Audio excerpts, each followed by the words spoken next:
मुश्किलें थोड़ी अलग है औरों से, मगर भावनाएं नहीं। सपने हमारे एक जैसे हैं, लेकिन रियलिटी में कहीं भेदभाव है। राहों में उतार चढ़ाव तो आते हैं, लेकिन हमराही हमेशा साथ निभाते हैं। रेडियो मधुबन 90.4 FM पर सुनिए कार्यक्रम हमराही। दिव्यांग साथियों की कहानी, जिंदगी का साथ निभाने की ये है खास कहानियाँ। सिर्फ रेडियो मधुबन 90.4 FM पर रविवार शाम 5 बजे सुनते रहिए, मुस्कुराते रहिए। हमराही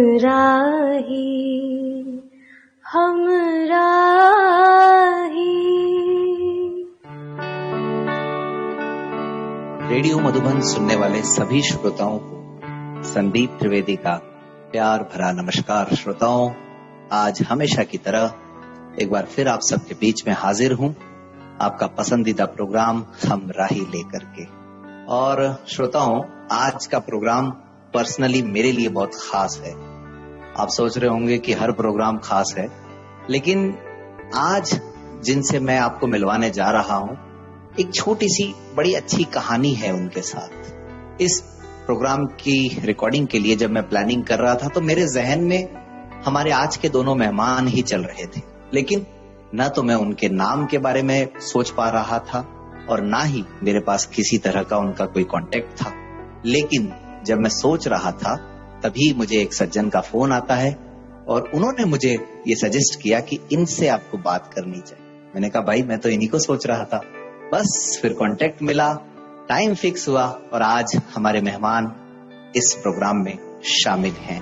श्रोताओं, अक्सर आप देखते हैं कि हम समाज को और हमारे जो इस तरह के दिव्यांग साथी हैं, जितने भी जो सुन रहे हैं इस प्रोग्राम को, उनको मोटिवेट करने का प्रयास करते हैं इस कार्यक्रम के माध्यम से। लेकिन साथियों, आज का प्रोग्राम केवल मोटिवेशन के लिए नहीं है।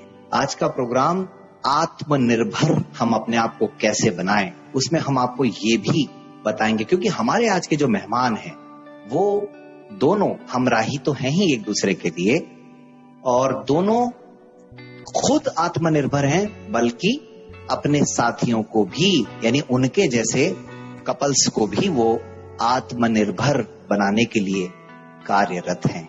तो आइए स्वागत कीजिए कमल जी और विनीता जी का। कमल भाई, विनीता जी, आप दोनों का इस प्रोग्राम में स्वागत है। बहुत बहुत धन्यवाद संदीप जी। धन्यवाद संदीप जी। मुझे आज समझ में नहीं आ रहा है कि मैं किससे शुरुआत करूं, लेकिन चलिए कमल भाई, पहले आप हमारे श्रोताओं को जरा अपने बारे में बताइए। जी शुक्रिया फिर से। मेरा नाम कमल है और अपनी अगर शुरुआत से अपनी कहानी या अपने बारे में मैं बताऊं तो मैं उत्तर प्रदेश के बिजनौर जिले से ताल्लुक रखता हूं।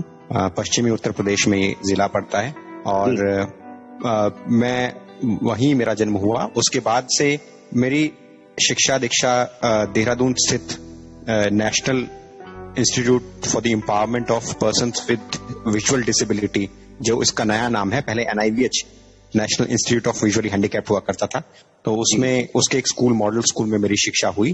क्योंकि मैं बचपन से ही पूरी तरह देख नहीं सकता था, पूरी तरह दृष्टिबाधित हूँ, इसीलिए 5 साल की उम्र में ही मैं MSVH मॉडल स्कूल में, मतलब मेरे पेरेंट्स ने मुझे एडमिशन दिलवाया और उसके बाद 12 साल तक मेरी वहीं पढ़ाई हुई। सारी जितनी भी शिक्षण प्रशिक्षण था सब मैंने वहीं से हासिल किया।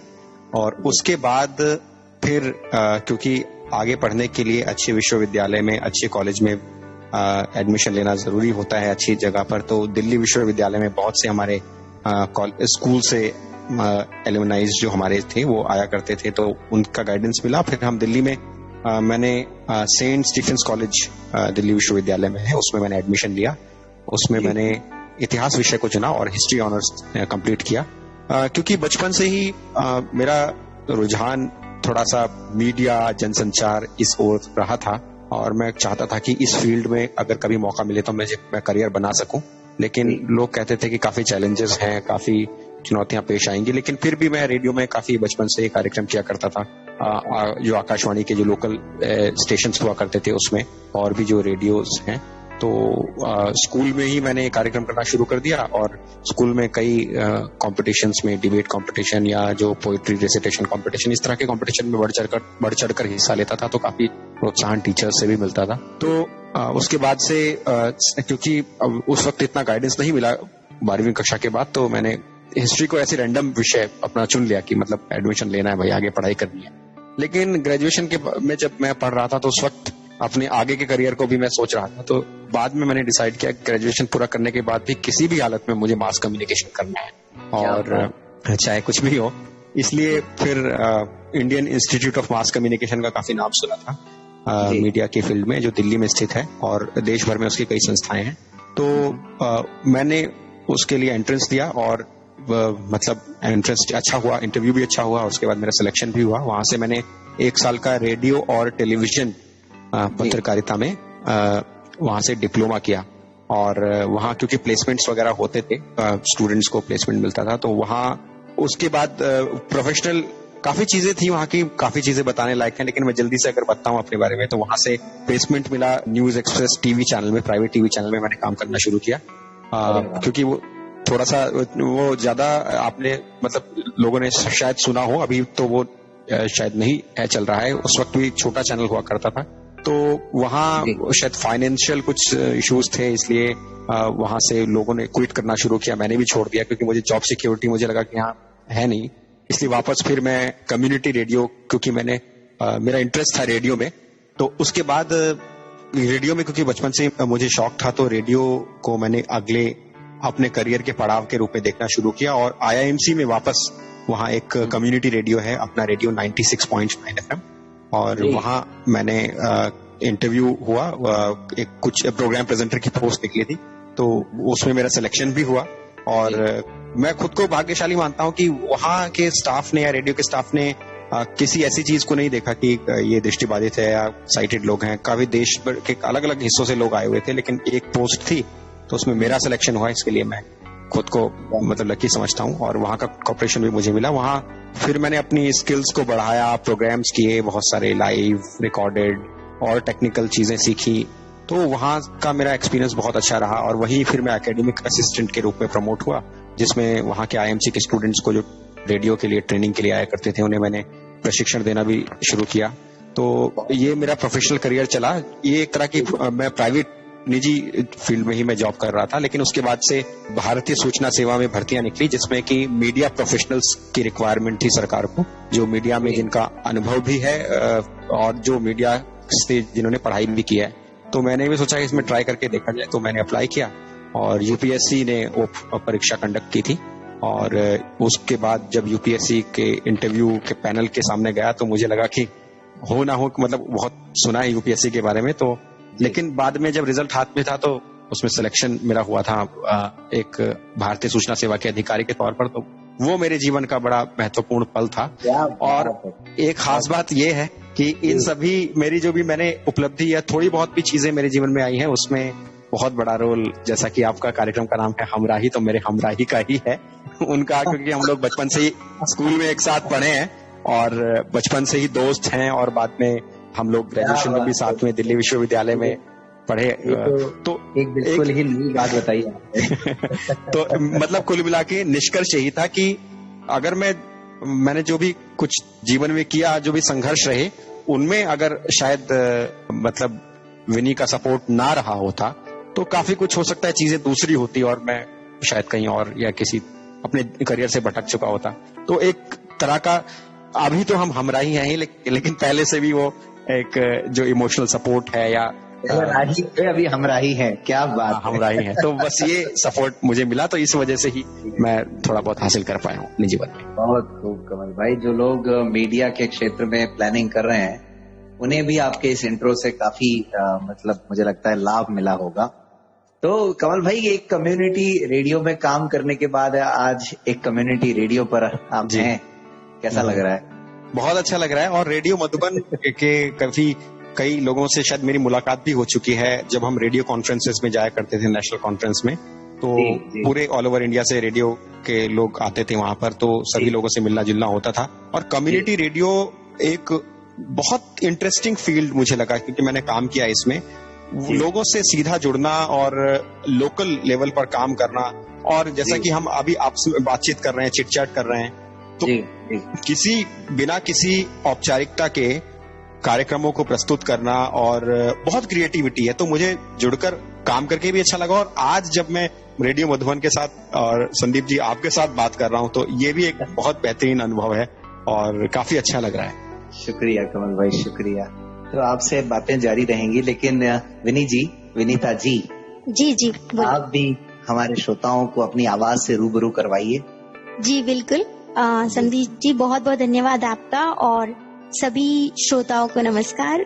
मेरा नाम विनीता है, विनीता कमल प्रजापति आप बोल सकते हैं, और मेरी भी schooling model school for the visually handicapped Dehradun से ही हुई, साथ में ही पढ़े थे हम लोग। और फिर ग्रेजुएशन के लिए मैंने फिर से दिल्ली विश्वविद्यालय को ही चुना, कमल के बिल्कुल पद चिन्हों पर ही चल रही थी। एक साल जूनियर थी मैं इनसे। तो फिर मैंने भी हिस्ट्री ऑनर्स किया मिरांडा हाउस कॉलेज से। मेरे घर वाले काफी इनसिक्योर थे, एक तो दिल्ली को लेकर और फिर कॉलेजेस को लेकर, क्योंकि मेरी कजिन सिस्टर यहाँ पर मैरिड थी, बुआ जी भी रहती थी, तो उन्हें मालूम था दिल्ली का माहौल, और हम लोग मतलब उत्तराखंड के एक गांव से थे। जी जी। तो वो ऑलरेडी अवेयर थे, तो उनको ये था कि भाई दिल्ली में नहीं, दिल्ली में ही क्यों, है ना, यहाँ भी है कॉलेजेस, तो यहीं पढ़ो जी। तो बट मेरा था कि मुझे तो दिल्ली ही आना था, क्योंकि सीनियर्स का भी सपोर्ट था ही, और फिर बहुत सुन भी चुके थे दिल्ली यूनिवर्सिटी के बारे में, लेकिन पिताजी मेरे सपोर्ट में थे। तो आफ्टर ऑल मेरा एडमिशन हुआ मिरांडा हाउस में। सेंट स्टीफेंस भी हालांकि मुझे मिला था, लेकिन कोविड था, तो घर वालों ने बोला नहीं अब बस तुम मिरांडा हाउस में ही जाओ। तो ऐसा तो नहीं कि दिल्ली में कमल थे? हाँ ये भी एक रीजन बिल्कुल हो सकता है, लेकिन हो सकता है ये, मतलब उतना उस वक्त ये बात इतनी श्योर नहीं थी, लेकिन हाँ, पर दिल्ली में तो आना ही था और हमें मिलना भी था फिर से। फिर मैंने उसके बाद मेरे ग्रेजुएशन के बाद मेरा भी एकदम स्ट्रेट था कि मुझे टीचिंग करनी है और मुझे टीचर ही बनना है। वो भी मेरा पहले से ही सपना था कि स्पेशल फील्ड में टीचर बनना है मुझे। स्पेशल मतलब ये तो नहीं था कि मेन स्ट्रीम में स्पेशल बच्चों को देखूं, लेकिन ये जरूर था कि स्पेशल स्कूल में स्पेशल बच्चों को देखूं। और शुरू से सोचती थी कि जैसे मैंने अपने भाई बहनों को अच्छे पब्लिक स्कूल्स में पढ़ते हुए देखा था और सुनती थी उनके स्कूल में स्विमिंग पूल है, ये है वो है। हमारे स्कूल में ऐसा कुछ था नहीं, स्विमिंग पूल नहीं था, छोटे मोटे बस झूले होते थे, वही बहुत है। हालांकि अभी और ब्लाइंड स्कूल्स की जब मैं बात सुनती हूँ तो अपना स्कूल हमारा वाला इज मच मच बेटर, बहुत आगे था, बहुत प्रोग्रेसिव था। लेकिन उस समय पे भाई बहनों को पढ़ते हुए देख के लगता था कि अबे यार अपना स्कूल बड़ा बेकार है, कुछ नहीं है इसमें। तो स्पेशल एजुकेशन में इसलिए जाने का मन था कि एक स्कूल खोलना है जिसमें कि ये सारी फैसिलिटी हो जो मेरे बहन भाइयों के स्कूल में थी, लाइक स्विमिंग पूल्स और अलग अलग तरह के क्लब्स। तो अपने स्कूल में ऐसा था नहीं कुछ, तो इसलिए फिर मैंने लॉ का भी एग्जाम दिया था सिक्योरिटी के लिए और मेरा सिलेक्शन भी हुआ, 56 रैंक आई उस टाइम। और फिर लोगों ने फोर्स भी किया कि यार इतनी अच्छी रैंक आई तो तुम लॉ में करो, मैं पर नहीं किया, मुझे तो बीएड ही करना था। जनरल बीएड में भी एडमिशन हुआ, वो भी क्विट करके स्पेशल बीएड चूज किया। और फिर स्पेशल बीएड करने के बाद मैंने भी बहुत सारे मतलब प्राइवेट जॉब्स में देखा। मास्टर्स के साथ साथ मैंने जेडीएमसी में जानकी देवी मेमोरियल कॉलेज फॉर गर्ल्स, जो यहाँ दिल्ली यूनिवर्सिटी का कॉलेज है, वहाँ पे एज रिसोर्स पर्सन काम किया थोड़े दिन।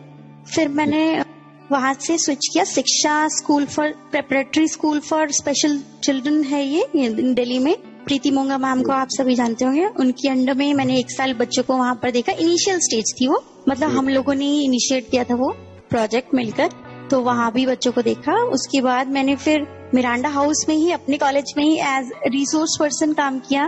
फिर कुछ दिन सेंट स्टीफेंस में as office secretary to the pursers, वहां पे भी मैंने सर ऑफिस में सारे उनकी कॉरेस्पॉन्डेंस देखी। और finally I got my dream job that is now, ये है जो दिल्ली गवर्नमेंट में मैं as TGT special education teacher पढ़ा रही हूँ। क्या बात, बहुत तो ये खूब, था बहुत मेरा इंट्रोडक्शन। जबरदस्त। ऐसा लग रहा है कि इंटरव्यू मेरा हो रहा है। नहीं बिल्कुल आज ऐसा आप नहीं दोनों है। को देख करके आप दोनों के सामने ना मेरी बोलती बंद होती जा रही है अब धीरे धीरे। नहीं नहीं ऐसा कुछ नहीं, आपकी तो बोलती जारी रहनी चाहिए, तभी तो हमें भी मौका मिलेगा बोलने का। अच्छा विदिता जी, एक तो मुझे ये बताइए, आप दोनों कितने सालों से साथ में हैं? ये समझिए जी 1998 से जानते हैं, अब साल आप खुद ही जोड़ लीजिए। 22 साल हो गए इसका मतलब। क्या जी जी जी बिल्कुल। 1 और 1 11 की जगह आप 2 और 2 22 हो गए हैं। जी और दूसरा मेरा प्रश्न ये है आपसे विनीता जी कि आप दोनों ने कभी एक साथ कोई इंटरव्यू दिया है? नहीं, इंटरव्यू तो कोई नहीं दिया। नहीं, ऐसा कभी चांस नहीं मिला, क्योंकि ना असल में यह था कि मैं एक क्लास सीनियर था, है ना, तो उसमें मैं आगे आगे जब परस्यू करता था तो इनका मतलब जैसे मैं ग्रेजुएशन में पहुंचा फर्स्ट सेकंड ईयर में, तो फर्स्ट ईयर में, और जब मैं ग्रेजुएशन मैंने पास किया और मैं नए किसी बीएड या दूसरे कोर्सेज के लिए मैंने अप्लाई किया, आईएमसी के लिए भी अप्लाई किया, उस वक्त थर्ड ईयर में थे, तो कभी ऐसा तो नहीं हुआ कि हम लोग किसी एक इंटरव्यू में साथ में बैठे हों। क्या चलिए आज ये भी हो गया। तो कमल भाई, दोस्ती अपनी जगह, साथ अपनी जगह, जानना अपनी जगह, लेकिन हमराही चुनने के लिए कब तय कर लिया और कैसे? मतलब इसके लिए मैं यही कह सकता हूँ कि जब मैं स्कूल के आखिरी पड़ाव में था, 10वीं 11वीं 12वीं में, तो मुझे लगता था कि अगर मैं मतलब उस वक्त एक बच्चे के मन में ये इच्छा आ जाती है ना कि वो सोचने लगता है कि मैं अपने जीवन में कल्पनाओं में भी कि जीवन साथी हो तो कौन हो, कैसा हो, है ना। बहुत जल्दी बड़े हो गए थे। नहीं मतलब इमेजिनेशन, फिर भी इमेजिनेशन तो आ ही जाती है, एडोलेसेंट एज में होते हैं उस वक्त। बिल्कुल। तो मतलब मेरी कल्पनाओं में मतलब उस वक्त से पता नहीं, मतलब मैंने शायद जीवन साथी के रूप में मतलब उस वक्त विनी को देखा मतलब इमेजिनेशन में। हालांकि मैंने ये नहीं सोचा था कि कभी ये मतलब पूरा भी होगा या नहीं होगा, लेकिन जब हम ग्रेजुएशन में फिर साथ में थे काफी, मतलब हम स्कूल में तो एक दोस्त की तरह थे, लेकिन कॉलेज में भी वो दोस्ती और गहरी हुई, और उसके बाद हम लोगों ने एक दूसरे को और गहराई से जाना, तो फिर धीरे धीरे हम लोगों ने डिसाइड किया कि हम दोनों को आगे का जीवन एक साथ ही बिताना चाहिए। तो कमल भाई, क्या आप विनी को जानते थे, इस वजह से ऐसा लगा कि यही मेरी जीवन साथी हो सकती है, या फिर कभी ऐसा भी लगा कि यार मतलब विनी और भी हो सकता है कि कोई बेहतर ऑप्शन भी हो, या साइटेड के बारे में कभी नहीं सोचा आपने? नहीं, ऐसा मुझे सोचने का मौका ही नहीं दिया विनी ने, और ना मतलब मैंने सोचा इतना था है? हाँ, क्योंकि असल में मैंने इसलिए भी नहीं सोचा क्योंकि देखिए जानते तो हम सभी को है ना, स्कूल में तो या कॉलेज में तो बहुत सारे लोगों से हमारा वास्ता होता है, बहुत सारे हमारे क्लासमेट्स होते हैं, लेकिन हम मतलब शायद जिससे आप एक अटैचमेंट, प्यार या कुछ भी कह सकते हैं, वो उसकी इमेजिनेशन एक अलग होती है ना, तो वो इमेजिनेशन मैंने मतलब एक तरह से कहें कि विनी को ही उस रूप में देखा। कमल भाई, लड़कियां तो और भी रही होंगी? हाँ, लड़कियां तो कोएड था हमारा स्कूल, तो लड़कियां तो थी, लेकिन ऐसा बिल्कुल नहीं था कि हम जानते तो हम सभी को थे, क्योंकि स्कूल में तो सबसे ही हम लोगों की आपस में बात होती, क्लासमेट्स थे, सभी थे, लेकिन कुछ खास बात थी, कुछ ऐसी चीज थी शायद जो मतलब मुझे खींच लेती थी। Wait for each other. तो यही कारण था जी। तो कमल भाई, कभी घर वालों ने नहीं कहा कि तुम जो डिसीजन लेने जा रहे हो वो उस पर दोबारा विचार करो, या हमसे पूछ करके निर्णय लो, ऐसा कभी हुआ?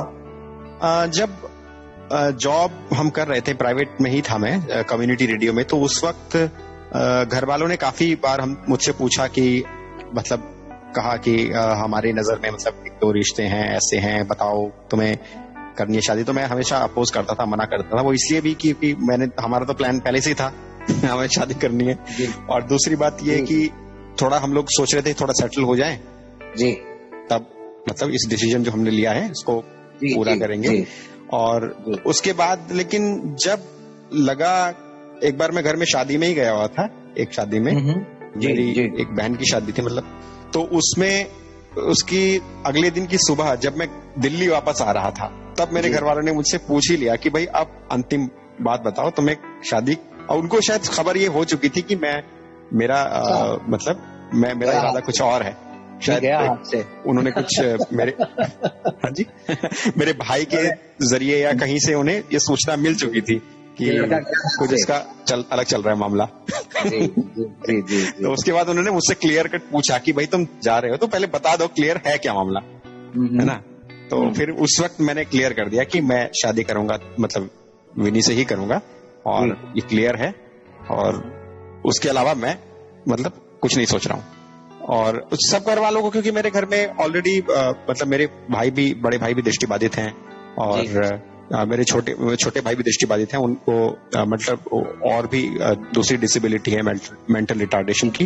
तो घर में डिसेबिलिटी को लेकर तो मेरे घर में कोई ऐसा मतलब नजरिया नहीं जानते थे, मतलब डिसेबिलिटी के बारे में लोग जानते थे अच्छी तरह से। जी जी जी जी।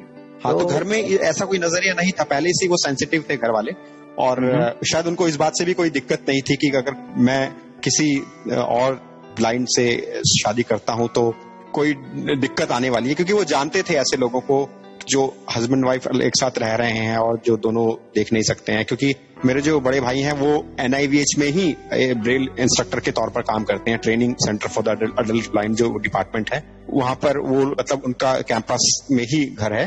तो जाना होता है, तो कैंपस में बहुत सारे ऐसे टीचर्स हैं जो हस्बैंड वाइफ दोनों दृष्टिबाधित हैं, ऐसे लोग रहते हैं, और वहां पर उन्होंने माहौल देखा हुआ है, मतलब कि क्या कैसी लाइफ होती है, इंडिपेंडेंट कैसे होते हैं, कैसे काम कर सकते हैं। तो ऐसा कोई मुझे लगता है नजरिया घर वालों की तरफ से नहीं बना, और उन्होंने इस बात को तुरंत हाँ भी कर दिया, और बाद में सब कुछ बढ़िया भी हो गया।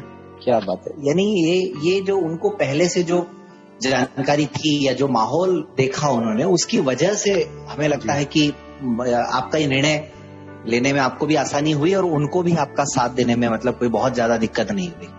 हाँ बिल्कुल, क्योंकि वो पहले से ही वाकिफ थे, और आप सोच सकते हैं कि जब मतलब एक घर में 3 लोग दृष्टिबाधित हों और उनकी परवरिश करनी हो, तो और ऐसा मुझे कभी, हम लोगों को भी फील नहीं हुआ कि परवरिश में कोई दिक्कत हुई, क्योंकि थोड़ा सा मैं ये मानता हूँ कि लोगों का ये परसेप्शन है कि शहरों में जहाँ अत्याधुनिक सुविधाएं हैं वहां पर परवरिश ज्यादा अच्छी हो सकती है, लेकिन मुझे ऐसा लगता है कि गाँवों में बहुत अच्छा खुला माहौल मिलता है वहां ना। जैसे मेरे पापा, एक तो थोड़ा कारण ये भी था कि वो मतलब शिक्षित थे, और एक स्कूल में भी मतलब एज अ क्लर्क काम करते हैं, मेरे पापा हेड क्लर्क हैं, तो वहाँ शिक्षा का माहौल से वो परिचित थे, और शिक्षा की अहमियत को वो समझते थे पहले से कि शिक्षा बहुत जरूरी है। और थोड़ा मतलब गाँवों में माहौल बहुत एक सामुदायिक माहौल होता है, मतलब ना आपस में मिलना जुलना, और मतलब एक शहरों में तो सिंगल फैमिलीज होती हैं, गाँव में बड़ी बड़ी फैमिलीज होती हैं, तो वो माहौल मिलता है, तो सब लोग अवेयर थे चीजों को लेकर। तो इस वजह से मुझे लगा कि मतलब हमें कभी ऐसा फील ही नहीं हुआ कि हमारे पेरेंट्स ने कभी ऐसी परवरिश में कोई कमी की।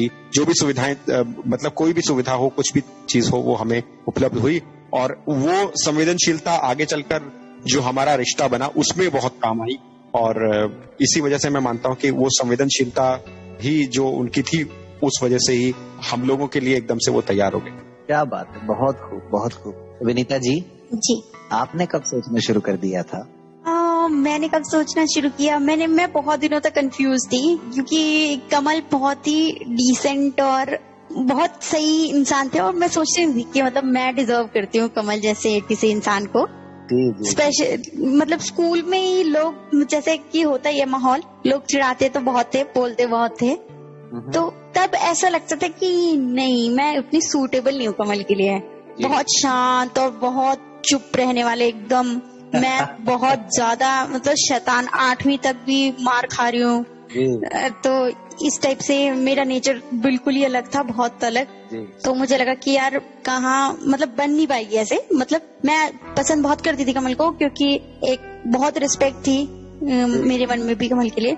फिर ग्रेजुएशन में आकर हमारी काफी, वैसे तो जब मैं 12th में थी तो कमल ग्रेजुएशन फर्स्ट ईयर में थे, तभी हमारी काफी बात होती थी, फोन पे बात हो जाती थी बहुत बार गाइडेंस के लिए, क्योंकि मैं ऑर्केस्ट्रा की क्लास में मैंने ज्वाइन किया था और मेरे से पहले ये थे, तो काफी सारी चीजें इन्होंने रखी हुई थी तो मिलती नहीं थी बार बार।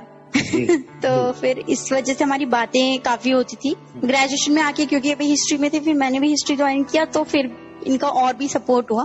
तो ग्रेजुएशन फर्स्ट ईयर के एंड तक मतलब मुझे लगा था कि हाँ यही वो एक है जिनसे मैं जिनके साथ रह सकती हूँ, सपनों के राजकुमार।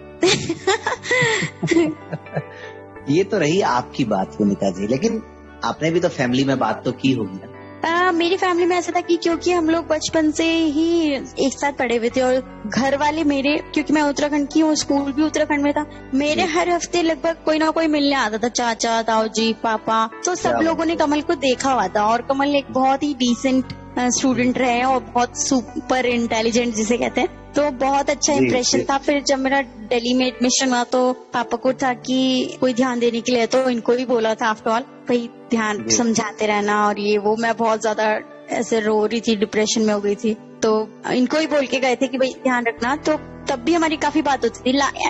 फिर बाद में जब मेरी जॉब लग गई परमानेंट, तो घर वालों ने सोचना शुरू किया। तो मेरी बुआ जी ने, मतलब बुआ जी कमल को बहुत अच्छा मानते हैं घर में, मेरी बुआ जी के दिल्ली की हैं वो, तो बहुत सारी बार मिल चुके थे इन लोग को इनसे। तो बुआ जी ने बोला कि सोनी कमल कैसा रहेगा तुम्हारे लिए।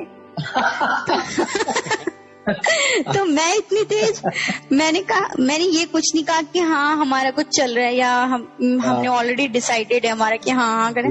मैंने कहा पता नहीं आप देख लो। बोल तो बुआ जी कहती कि तुम बात करके देखो। मैंने कहा कि मैं नहीं करूँगी। ऐसे में हंसी जुबाना भी कई बार भारी हो जाता है। हाँ, तो मतलब ये था। तो शिफाली मेरी बहन कहती, मेरी बुआ जी की बेटी, कि मैं करूंगी जीजू बनोगे क्या, मैं पूछूंगी उनसे भैया से। तो ये है। तो एक दिन फिर मैंने ऐसे ही मस्ती में मैंने बोल दिया कि मैंने पूछ लिया उससे। तो क्या बोला, मैंने कहा, उसने बोला हाँ बनना है शिफाली का जीजू मुझे। ऐसे बात है।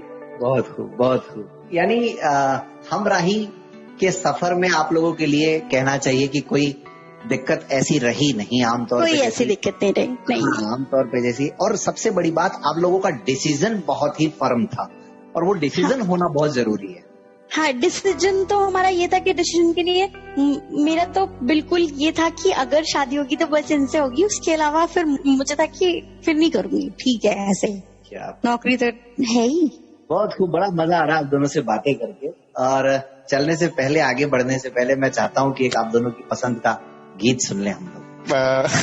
गीतों के मामले में तो विनी को बहुत गीत याद हैं, और बहुत सारे गीत गुनगुनाती भी हैं और गाती भी हैं। हम लोग घर में बहुत मस्ती करते हैं, लेकिन मुझे गीत कभी कम ही याद होते हैं। धुन जरूर याद होती है, लेकिन गीत के शब्द याद नहीं होते। तो इसमें तो आप विनी से ही पूछिए कि वो कौन सा गीत सुनेंगी। विनीता जी बताएं जी, आपकी बारी है गीत बताने की। अगर आप सुना सकें तो वो सुना दीजिए, मेरा बहुत फेवरेट है। तेरे मेरे सपने अब एक रंग है। क्या बात है, गाएंगी एक लाइन आप? ये मुझे भी बहुत पसंद है ये गीत। ये हमने गुगली मार दी। मतलब देखिए, अब आप बैटिंग करना मुश्किल हो रहा है आपके लिए। कमल सुनाएंगे एक लाइन। चलिए कमल जी, कोशिश करता हूँ। तेरे मेरे सपने बस एक रंग है, जहाँ भी ले जाए राहें हम संग है। हो तेरे मेरे सपने अब एक रंग है।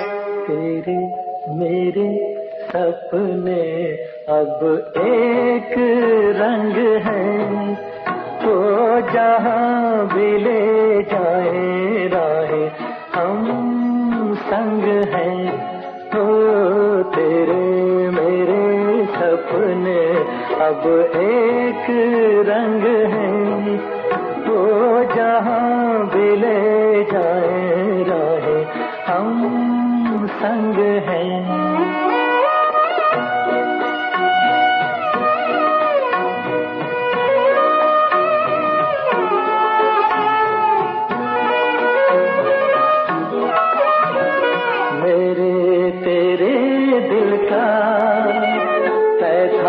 एक दिन मिलना, जैसे बहार आने पर है फूल का खिलना। मेरे तेरे दिल का तय था एक दिन मिलना, जैसे बहार आने पर है फूल का खिलना। ओ मेरे जीवन साथी, तेरे मेरे सपने अब एक रंग है, ओ जहाँ भी ले जाए राहें हम संग हैं।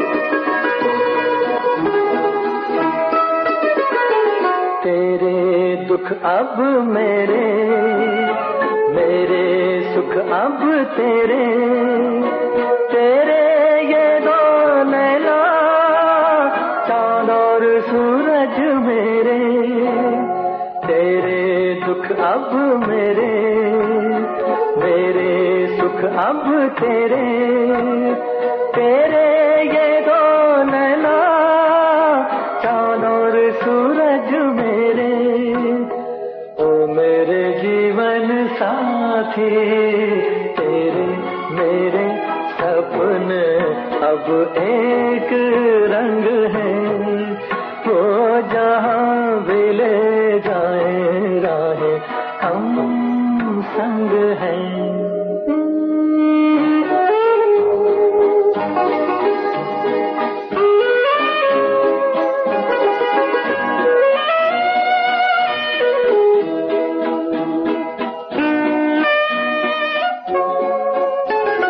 लाख मना ले दुनिया, साथ न ये छूटेगा, आके मेरे हाथों में हाथ न ये छूटेगा। लाख मना ले दुनिया, साथ न ये छूटेगा, आके मेरे हाथों में हाथ न ये छूटेगा। Thank you. इस खूबसूरत नगमे को सुनने के बाद श्रोताओं, एक बार फिर हम कार्यक्रम के दूसरे हिस्से में आ गए हैं और आपने देखा कि आज के हमारे हमराही कितने ही पॉजिटिव हैं अपनी लाइफ में, और जो निर्णय, जो सोच उन्होंने बनाई शुरू से, उस सोच पर वो कायम रहे, और फिर उसके बाद उनके दिमाग में कभी भी ना इफ आया ना बट आया, हमेशा उन्होंने एक दूसरे को ही अपना हमराही समझा। तो कमल जी, विनीता जी, एक बार फिर स्वागत है आप दोनों का। मैं जानना ये चाहता हूँ कि ये सब ठीक है, शादी होनी है, करनी है, और दोनों आप एक दूसरे को पसंद भी करते थे, लेकिन कभी ये बात नहीं आई मन में कि यार चैलेंजेस जो आएंगे उनका क्या करेंगे हम? कौन, मैं बताऊं या विनी बताएंगी? आप बताइए। चलिए, देखिए, मैं इस बात को लेकर पहले से ही आश्वस्त था कि क्योंकि मुझे लगता था कि चैलेंजेस अगर होंगे भी तो उनका समाधान हमें ही निकालना है ना अल्टीमेट। और कई बार ना संघर्ष करने में मजा भी बहुत आता है। जैसे स्ट्रगल्स को अगर हम इस तरह से लें कि भाई दिक्कतें आएंगी तो फिर मन दुखी होता है, लेकिन अगर हम अपनी इंडिपेंडेंट लाइफ, क्योंकि देखिए हर किसी की लाइफ के जीने का अपना तरीका होता है और चैलेंजेस हर किसी की लाइफ में अलग तरह के होते हैं। आप चैलेंज को आप किस तरह का आप नाम दें वो अलग चीज है। चाहे कोई अगर साइटेड, अगर हम लोगों की भी बात करें तो अगर वो अपनी जिंदगी में जीते तो उनके चैलेंजेस की परिभाषा कुछ और हो सकती है, हमारे चैलेंजेस की परिभाषा कुछ और हो सकती है। इसलिए समाधान भी हमारे अपने तरीके के होते हैं। तो बस लाइफ को मेरा ये था कि मस्त तरीके से जीना चाहिए, और ये सब चीजें तो होती हैं, इनका भी मजा लेना चाहिए। अगर कोई चैलेंज जैसी चीज लग रही है तो उसको एकदम मजे में टालो और आगे बढ़ो। तो मैं तो पहले से ही तैयार था इन सब चीजों को लेकर। विनीता जी? मुझे तो ऐसा लगता था कि अगर हमने हमें जैसे हम हैं वैसा खुद को एक्सेप्ट किया ना, तो कोई भी चैलेंज नहीं होगा। मुझे हमेशा से ऐसा ही लगता था कि मैंने यही सोचा था कि लाइफ में, क्योंकि अब तक मेरे को कभी भी अपनी लाइफ चैलेंजिंग नहीं लगी थी एज ब्लाइंड पर्सन। मतलब ब्लाइंडनेस के कारण मुझे किसी चीज में कभी कोई डिफिकल्टी हुई नहीं, और मैंने यही सोचा था कि अगर हम लोग साथ भी रहते हैं, मतलब अभी मुझे अकेले को डिफिकल्टी नहीं हुई, तो जब दो हो जाएंगे तो क्या डिफिकल्टी, जो और भी डिफिकल्टीज है ना वो भी थोड़ी बहुत हो भी सकती हैं, वो भी सॉर्ट आउट हो जाएंगी क्योंकि दो लोग हैं। जी जी जी। तो ये था मेरा विचार। तो बिल्कुल, और हमने वो दौर भी देखा था क्योंकि जब हम अलग अलग रह रहे थे तो मैं उधर किराए के मकान में अलग रह रहा हूँ, ये अलग से रह रहे हैं, तो जी जी। अकेले की एक बैचलर लाइफ भी हमने अकेले ही जी थी। तो इस वजह से भी हमें लगता था कि अगर एक से दो हो जाएंगे तो और बढ़िया हो जाएगा। मतलब तो उस वक्त भी हमें कोई चैलेंज फील नहीं हुआ, हम इंडिपेंडेंटली सारे काम करते थे और नॉर्मल जैसे और सोसाइटीज में लोग रहते हैं हम वैसे रहते थे। तो अब जब हम एक साथ रह रहे हैं तो मतलब जो इंडिपेंडेंट जो हम लाइफ की बात करते हैं उसी तरह से हम जी रहे हैं जैसे और लोग जीते हैं, और उस चीज को एंजॉय कर रहे हैं। क्या बात है। लेकिन विनीता जी, मैं आपसे ये जानना चाह रहा था जी कि आप दोनों ने कम से कम ये तो तय था कि भाई बड़े सिटी में रहना है, और लगभग ये भी तय था कि दिल्ली में रहना है। बिल्कुल। लेकिन छोटे शहरों की बात अलग है। दिल्ली के अपनी अलग बड़े शहर के नाते भी बहुत सारी चुनौतियां हैं। हाँ। और फिर जिस वक्त एक ही देखिए, वो एक दौर इतना महत्वपूर्ण था जब आप दोनों एक दूसरे के करीब आ रहे थे हमराही के रूप में। ऐसे में काबिल जैसी मूवी भी आ गई थी। जी। तो कभी मतलब से जुड़ा एक इंसिडेंट भी बताएंगे कमल आपको। क्या बात है। तो कभी मतलब नहीं आया मन में कि यार हमें एक बार फिर से सोच करके देख लेना चाहिए? वैसे काबिल जैसी जो मूवीज होती है ना, वो मूवीज कोई सी भी हो, वो किसी की सोच होती है। और मुझे लगता है कि काबिल की जो सोच थी वो हमारे लिए, जो हमारी नॉन डिसेबल्ड सोसाइटी है ना, जो विजुअल लोग हैं जो देख सकते हैं, उनकी सोच थी वो काबिल से मुझे इतनी परेशानियां हुई, मुझे इतना गुस्सा आया था उस मूवी के ऊपर। मेरा नेक्स्ट क्वेश्चन यही था कि उस सोच को आप कितना समझते हैं या स्वीकार करते हैं या नहीं करते हैं? मतलब उसी दौरान मैंने जो शिक्षा में काम करना शुरू किया था, फेज 3 में मैंने बताया आपको, तो प्रीति मैम के अंडर में, वहां पर अब मेरे को हॉस्टल से वहां पे शिफ्ट करना था, तो वहां पे मुझे अकेले ही रहना था ऑब्वियसली। अब मेरे घर वाले, सोनी तुम्हें तो कोई बोलेगा कि सोनी तुम दरवाजा खोलो, मैं हूँ आंटी और कोई भी घुस जाएगा है साइड से, तो तुम क्या करोगी बताओ, कैसे रहोगी अकेले? ये पूछ रहे थे मेरे घर वाले। मतलब लोगों ने मान लिया था कि वाकई में ऐसा हो ही जाएगा, होगा ही ऐसा। तो मैंने कहा तो आप क्या मुझे बेवकूफ समझते हो क्या? मेरा दिमाग नहीं चलता है कि कोई भी बोलेगा मैं जब दरवाजे पे खड़ी हूँ तो कोई अंदर कैसे घुस जाएगा? जी। तो ये सब चीजें हुई थी। तो ये जो सोच होती ना, ये जो जिन लोगों ने, मतलब हमारे भाषा में बोलते हैं, मैं आपको हिंदी में बताऊंगी कि पहाड़ी गाने ना दिल्ली के एसी कमरे में बैठ के लोग लिखते हैं, इसलिए उनको पता नहीं होता कि वो क्या गा रहे हैं। बिल्कुल सही है जी। तो यही वाली बात थी वो। तो कमल भाई, आप कौन सा इंसिडेंट सुनाने वाले थे? वो मतलब टॉपिक से थोड़ा हटकर ही है, लेकिन काबिल की आपने चर्चा की तो हम लोग उस दौरान सुना दीजिए आप। तो काबिल फिल्म देखने गए थे हम सिनेमा हॉल में। तो उस वक्त हम लोग अकेले गए और हम लोग उस वक्त जाया करते थे इंडिपेंडेंटली मूवी वगैरह देखने के लिए और अलग अलग तरह के एक्सपीरियंस लिया करते थे। तो जब हम देखने गए और उसके बाद जब हम निकले वहां से, तो काबिल देखने के बाद किसी ने, मतलब 2 लोगों ने कमेंट किया कि अरे देखो 2 काबिल मिल गए।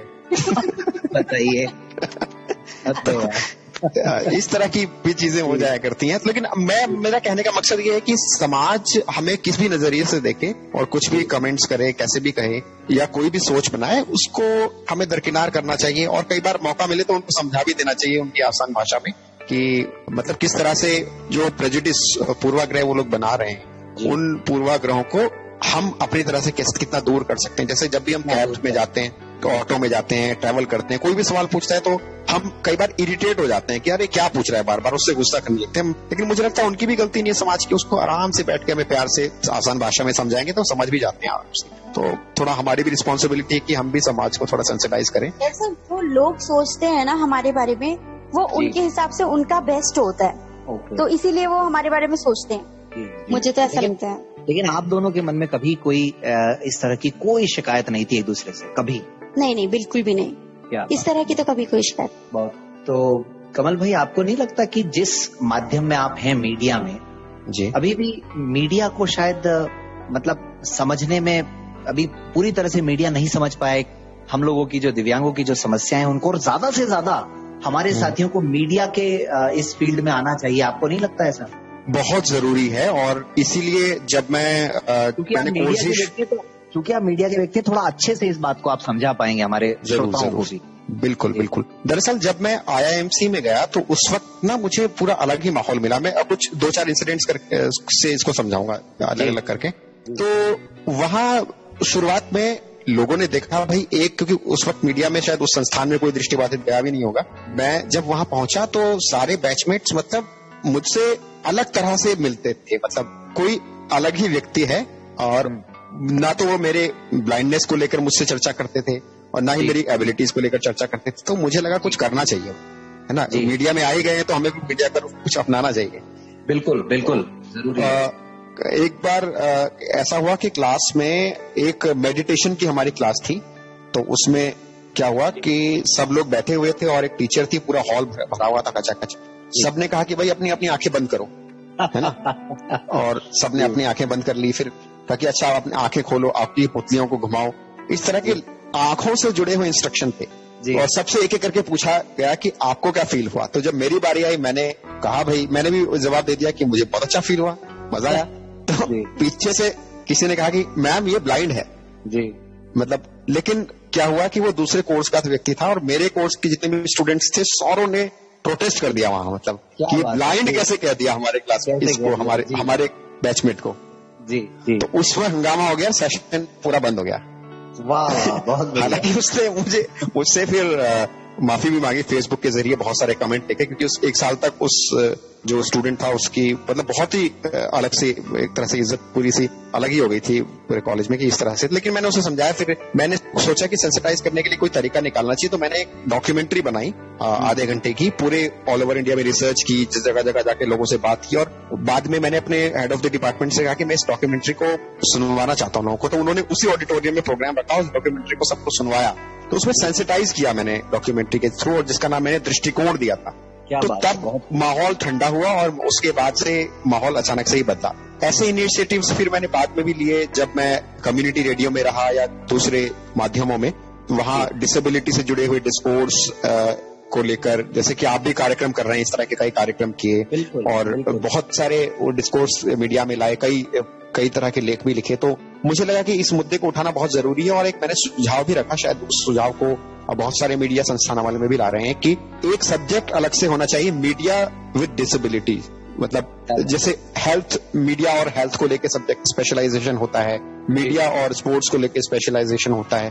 तो जब भी हम कोई मीडिया का कोर्स करें तो डिसेबिलिटी को कैसे मीडिया प्रोजेक्ट करें, उस पर भी एक क्लासेस या कोर्स में एक पाठ्यक्रम का हिस्सा बनाया जाना चाहिए। इस दृष्टि से भी काफी इनिशिएटिव लेने की कोशिश की गई और मैंने जहां भी मुझे मौका मिला हर मंच पे, चाहे हमारे जो कई दृष्टिबाधित साथी हैं उनको भी इस मीडिया में के फील्ड में आने के लिए मैंने प्रोत्साहित जरूर किया। हालांकि लोग रिस्क कम लेना चाहते हैं अपनी लाइफ में, लोगों को लगता है जॉब सिक्योरिटी पहले जरूरी है, उसके बाद ये चीजें हों। तो लेकिन मैं इस बात को लोगों के लिए कहता रहा कि अगर आपका मन है, आपको अंदर टैलेंट है, आपको थोड़ा सा भी लगता है कि मैं मीडिया में कुछ कर सकता हूं, तो आपको जरूर करियर के तौर पे परस्यू करना होगा। चाहे प्राइवेट जॉब करो, कहीं भी कुछ भी करो, पैसा तो आ ही जाएगा। प्राइवेट जॉब में 15-20 हजार 25 हजार रुपए आपके महीने का खर्चा तो निकल ही जाएगा।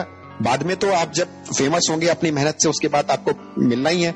तो अगर आप संघर्ष कर लेंगे 5-6 साल का, 4-5 साल का, तो डेफिनेटली आप पूरे समाज को कुछ दे पाएंगे ना मीडिया के जरिए। और अब मेरी कोशिश है कि जैसे अब मैं, क्योंकि अब एक अथॉरिटी एक पोस्ट के थ्रू मुझे मिल गई है, मैं लकी मानता हूं खुद को कि मैं इस पोजीशन पे पहुंचा हूं। अब अपनी इस पोस्ट के जरिए मैं मीडिया के यूनिट्स में, क्योंकि अब सरकार में है कि मीडिया है, दूरदर्शन, आकाशवाणी और पीआईबी जितनी भी, तो उसमें डिसेबिलिटी के डिस्कोर्स को मैं धीरे धीरे उठा रहा हूं। और जितनी भी कॉन्फ्रेंसेज होती हैं और मीटिंग्स होती हैं उसमें जैसे कि अब एक्सेसिबल ब्रॉडकास्टिंग एक बहुत अच्छी मुहिम चली है। पहले एक्सेसिबल इंडिया में बहुत सारी चीजें चली थी, accessible market, accessible places, public places, लेकिन एक्सेसिबल ब्रॉडकास्टिंग भी एक होना चाहिए। अगर कोई दृष्टिबाधित मान लीजिए रेडियो में काम करना चाहे, उसके लिए एक्सेसिबिलिटी क्या है, क्या वो डिवाइसेस एक्सेसिबल हैं? तो इस ओर भी अब हमने कदम उठाने शुरू किए हैं कि अगर मान लीजिए आकाशवाणी में कोई कार्यक्रम करने के लिए आए तो उसको एक्सेसिबल माहौल उपलब्ध करवाया जाए। तो धीरे धीरे इस ओर काम हो रहा है, लोग समझ रहे हैं और आगे चल के और अवसर खुल सकते हैं। अभी मेरी तो कोशिश रहेगी, लेकिन मुझे लगता है कि अकेले अगर मैं करूंगा, अगर और लोग भी 2-4 लोग आगे आ जाएं और जो इस फील्ड में करियर बनाना चाहते हैं वो लोग भी आगे आए, तो थोड़ा ज्यादा एक संगठन बनेगा और बाद में हम मीडिया के फील्ड में और चीजों को एक्सेसिबल कर सकते हैं। क्योंकि देखिए प्राइवेट मीडिया और जो भी दूसरी मीडिया है, उसमें मैंने ये जरूर नोट किया है, जब मैं प्राइवेट मीडिया में टीवी चैनल में मैंने काम किया, वो लोग इस चीज को नहीं देखते कि कोई दृष्टिबाधित है या कोई व्यक्ति किसी डिसेबिलिटी उस व्यक्ति को है। वो देखते हैं कि इसके अंदर टैलेंट क्या है, वो हमारे लिए कैसे एसेट बन सकता है, हमारे चैनल के लिए या हमारे अखबार के लिए। तो अगर उसके अंदर टैलेंट है, वो लिख सकता है, तो जरूर मौका मिलेगा और उसको वो पोजीशन भी मिलेगी। तो ये चीजें हैं, इसको आगे चलकर हमें सोचना होगा और ज्यादा से ज्यादा इस फील्ड को हमें करियर के तौर पर चुनना होगा। मैं ये नहीं कहूंगा कि हर कोई चुने, लेकिन जिसका इंटरेस्ट है, जिसको लगता है कि वो अपने करियर के तौर पर मीडिया की फील्ड को या मास कम्युनिकेशन को ले सकता है, उसको जरूर उसे परस्यू करना चाहिए। बहुत मौके हैं इसमें। बहुत खूब कमल भाई, और इसीलिए मतलब हमारा भी ये प्रोग्राम को लाने का उद्देश्य यही है, क्योंकि कम्युनिटी रेडियो है, कम्युनिटी इसको सुनती है, तो उनको हम सेंसिटाइज करें, खासकर जो विवाह को लेकर के चुनौतियां होती हैं एक मतलब दिव्यांग साथी को, उनके ऊपर थोड़ा सा मतलब लोगों में अवेयरनेस आए, क्योंकि जॉब और एम्प्लॉयमेंट और ये सब तो अब दिक्कतें इतनी है नहीं। लेकिन ये जरूरी है कि हमारे साथी मीडिया में भी आए, और जो जैसा कि आपने कहा जिनका इंटरेस्ट है उनको तो जरूर इस फील्ड में आना चाहिए, और आपके जैसे साथी अब इसमें आने वाले साथियों के लिए राह भी आसान कर रहे हैं, तो ये और अच्छी बात है। विनीता जी और कमल जी, अब लगभग हम अंत की ओर आ गए हैं कार्यक्रम के, लेकिन मुझे प्रोग्राम खत्म करने से पहले खुशी होगी कि यदि आप लोग हमारे श्रोताओं को जो एक मुहिम आप लोगों ने चलाई, खासकर अपने जैसे दृष्टिबाधित जो पति पत्नी हैं उनको आत्मनिर्भर बनाना, ये कैसे शुरू हुई? और थोड़ा सा कोई अगर एक आध मिनट का अगर कोई अभी एग्जाम्पल भी दे करके बता सकें आप लोग तो बड़ी खुशी होगी। ये मुहिम का आइडिया अचानक ही आया था हमारे, क्योंकि मुझे बहुत सारे ऐसे डिवाइसेस का शौक है, टेक फ्रीक भी हूँ मैं थोड़ी बहुत, तो और एज ब्लाइंड पर्सन की तरह से मैं सारे काम खुद ही इंडिपेंडेंटली करते हैं, हम लोग अपना घर खुद ही देखते हैं। तो इस वजह से जितने भी घर के काम है, क्योंकि जनरली जब हम शादी के लिए जाते हैं तो ट्रेडिशनली हम ये सोचते हैं कि भाई खाना बना सके लड़की या घर के सारे काम कर सके, तो पर्टिकुलरली हम एक हाउसमेड या कुक भी ढूंढते हैं साथ में। तो इन सब चीजों को करने के लिए हमने सोचा कि क्योंकि हमारे दृष्टिबाधित दोस्तों को भी उतनी ही दिक्कतें होती होंगी जितनी थोड़ी बहुत हमें भी होती थी, तो जैसे हमने अपनी लाइफ को सॉर्ट आउट किया और लॉकडाउन का समय था, खाली समय भी था, तो हमने सोचा क्यों ना जो हम कर रहे हैं अपने घर में वो हम दूसरों तक भी पहुंचा दें। तो इस तरह से ये आइडिया है और टाइम भी यूटिलाइज हो जाएगा और मजा भी आएगा। तो इस तरह से ये हुआ था। क्या बात है कि ये लॉकडाउन में शुरू हुआ, मतलब ये? जी, लॉकडाउन के दौरान। आपने अगर पहला एपिसोड सुना होगा तो हमने ये बोला भी था कि अभी हम लोग फ्री हैं, तो लॉकडाउन के दौरान ही ये सीरीज चल रही है। तो अब तक आप लोग कितने एपिसोड कर चुके हैं और कितने एप्स वगैरह के माध्यम से बता चुके हैं? एप्स पे हमारा फोकस एक्चुअली नहीं था, हमारा ट्रिक्स पे फोकस था। तो टोटल 11 एपिसोड्स हमने कर लिए हैं, 12वां एपिसोड भी जल्दी ही आने वाला है। तो ऐप 12वीं की झलक अगर आप दोनों चाहें तो आज दिखा दें थोड़ी सी। बिल्कुल, असल में दरअसल मतलब हमारी ये ट्रिक्स होती है कि हम ना छोटी छोटी जो हमारे पास जो हम अपने घर में इस्तेमाल कर रहे हैं, कोई स्पेशली खरीदते नहीं है कोई चीज, अपने घर में जो इस्तेमाल कर रहे हैं चीज वो हम बताएं। जो 12वें एपिसोड के तौर पर हमने जिस एयरफोन से मैं बात कर रहा हूँ, हमने ट्रिक के तौर पर उसी को चुना था, लेकिन अब मैं वही डिसाइड कर रहा था, पहले फीडबैक ले रहा था आवाज सही है कि नहीं है इसकी, माइक इसमें अटैच है। एक्चुअली ये एक छोटा सा गैजेट है, बहुत ही छोटा, 400-500 रुपए का, जिसमें कि आपको जैसे एयरफोन आप कान में लगाएं, उसके अलावा एक तीसरी तार माइक की भी निकलती है, आप उसको हाथ में पकड़ के एक माइक की तरह अपने मुंह के पास लाकर बात कर सकते हैं। उसमें विंड स्क्रीन भी लगी होती है छोटी सी। तो ये एक छोटा सा गैजेट है, इसमें आप जैसे ऑनलाइन कॉन्फ्रेंसिंग करते हैं तो कई बार आवाज साफ नहीं आती एक दूसरे को, या क्लोज हम बोलने के लिए माइक एडजस्ट नहीं कर पाते, तो एक माइक की तरह आप इसे इस्तेमाल कर सकते हैं। तो आप कोई स्टार मेकर या दूसरी ऐप पे गाना चाहते हैं तो ये छोटा सा एक सस्ता सा गैजेट है। तो ऐसे छोटे गैजेट्स या ट्रिक्स, जैसे हम लोग कई ऐसी ट्रिक्स पे भी हमने बात की, जो मान लीजिए रोटी बनाना है ना, ये एक ऐसी ट्रिक है जिसको लेकर काफी लोगों में कंफ्यूजन था और बहुत सारी हमारे पास रिक्वेस्ट भी आई थी कि इस बारे में भी बताओ। तो हमने रोटी बनाने की भी ट्रिक बताई, एक अपने अकॉर्डिंग बताई, और जैसे फुला करके बकायदा गोल गोल हाँ फुला करके, कि एक दृष्टिबाधित कैसे कर सकता है। तो ये इस तरह के ट्रिक्स पे भी काम करते हैं। जो भी हमारे मन में होता है कि ये चीज हम बता सकते हैं, हम इसका इस्तेमाल कर रहे हैं, चाहे कोई वो ट्रिक हो, कोई डिवाइस हो या कोई गैजेट हो। जैसे मैं बताता हूँ कि एक हमने वेइंग मशीन वेट के लिए हमने ली थी ऑनलाइन, तो उसमें क्या था कि वो मोबाइल फोन से ऑपरेट होती थी ऐप के जरिए, है ना। अच्छा। जनरली हम वेट दिखाने के लिए किसी को बताते हैं ना कि ये वेट बोले, वो वेट दिखाते हैं कि भाई कितना वजन हुआ, लेकिन उस मशीन से हम ऐप जब खोलते थे तो ऐप से ब्लूटूथ से कनेक्ट हो जाती थी वो मशीन, और हम जब उस पे अपने आप का वजन तोलते थे तो ऐप में सारी डिटेल आ जाती थी कि वजन कितना है, और भी डिटेल्स, आपके अंदर पानी की मात्रा कितनी है, आपका बोन मास कितना है, आपका जो कैलोरी कितनी है, प्रोटीन का मास कितना है, तो सारी डिटेल्स एक इकट्ठे आ जाया करती थी, प्रोफाइल उसमें बनाना पड़ता था। तो ये भी एक एक्सेसिबल चीज हुई कि भाई हमने, ये कोई ऐसी नहीं कि स्पेशली ब्लाइंड के लिए बनाई गई है, ये एक सामान्य गैजेट है, लेकिन उसको अपने तरीके से एक्सेसिबल तरीके से कैसे इस्तेमाल कर सकते हैं, और टॉक बैक से हम सारी डिटेल उससे पढ़ रहे हैं। तो ऐसी चीजें जो हमारे पास रही हैं, जिनका इस्तेमाल और लोग भी जिनका लाभ उठा सकते हैं, तो उन चीजों को हम इसमें शामिल करते हैं अपने एपिसोड में। क्या बात, बहुत खूब। तो कोई ऐसा प्लेटफॉर्म भी बनाया आपने, अगर कोई श्रोता आपसे जुड़ करके आपको रिक्वेस्ट देना चाहे? बिल्कुल, हमारा एक टेलीग्राम चैनल है जिसके बारे में विनी बताएंगे। बताइए। तो ट्रिक टॉक के नाम से ये चैनल है हमारा।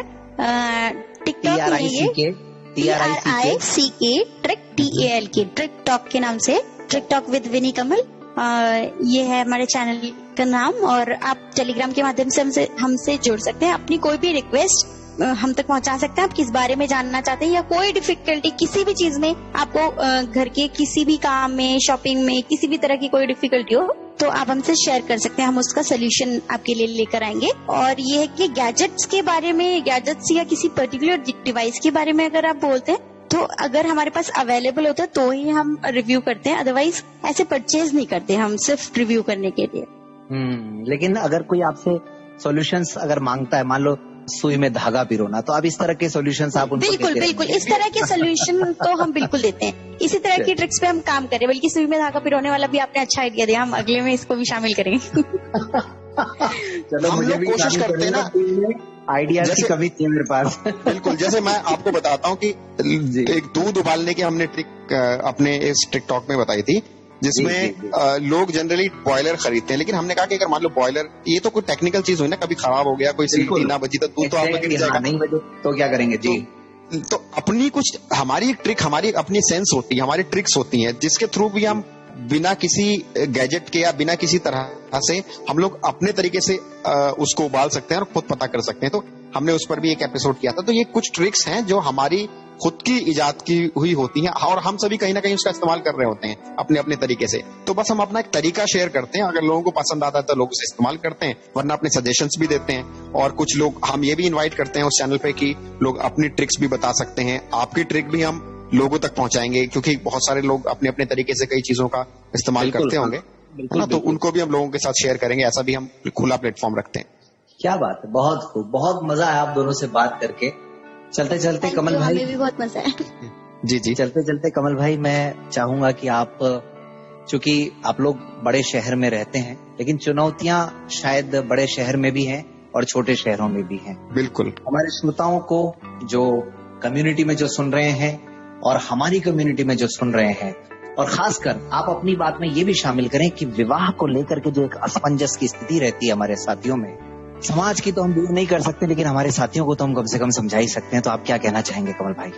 ये बहुत बड़ी आजकल समस्या है कि हम एक्सपेक्टेशंस हमारे मन में बहुत होती हैं। हम लोग, मैं मानता हूं कि विवाह जैसी चीज को लेकर एक किसी भी दिव्यांग या किसी भी डिसेबल्ड व्यक्ति को पहले अपने बारे में सोचना चाहिए, अपनी एक्सपेक्टेशन से ज्यादा बढ़कर, क्योंकि अगर अपने आप में वो सक्षम है, अपने तरीके से चीजों को सोचकर अपने ऊपर अप्लाई करेगा, तब वो शायद डिसीजन सही ले सकता है। जैसे लोगों की ये आमतौर पर धारणा होती है कि मैं अपने जीवन में अगर किसी व्यक्ति को चाहता हूं तो वो मेरे लिए एक हेल्पिंग हैंड हो, ये एक लोगों के मन में बात होती है ना, कि अगर मुझे पूरी तरह से दिखाई नहीं देता है तो मैं मुझे लगता है कि साइटेड मुझे कोई व्यक्ति एक चाहिए जो मेरा लाइफ पार्टनर बने, या अलग अलग तरह की एक्सपेक्टेशंस हम रखते हैं। लेकिन मुझे लगता है कि लाइफ में जब हम एक्सपेक्टेशंस रखने लग जाते हैं ना, या एक डिमांड वाली भावना हमारे मन में आ जाती है, तो फिर हमारा लाइफ का नजरिया ही चेंज हो जाता है। क्यों ना हम लाइफ को इस तरह से देखें, जो हमारा लाइफ पार्टनर है वो उतना ही, जितना हम उसके लिए हिस्सेदार हैं, वो भी उतना ही हमारे लिए हिस्सेदार है ना, दोनों एक दूसरे के लिए हिस्सेदार हैं उसके अपने जीवन में।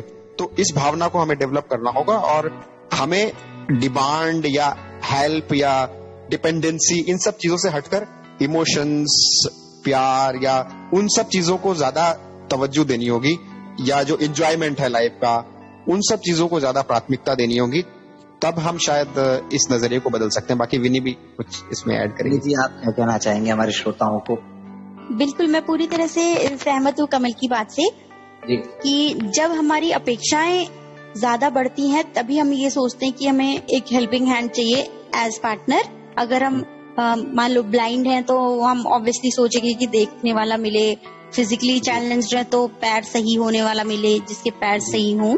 तो ये जो हमारी अपेक्षा है ना, इन्हें हमें कम करके देखना चाहिए और अपने बारे में जरूर पहले सोचें कि हम क्या कर सकते हैं दूसरों के लिए, है ना। तो क्योंकि ये पूरे जीवन का सवाल है।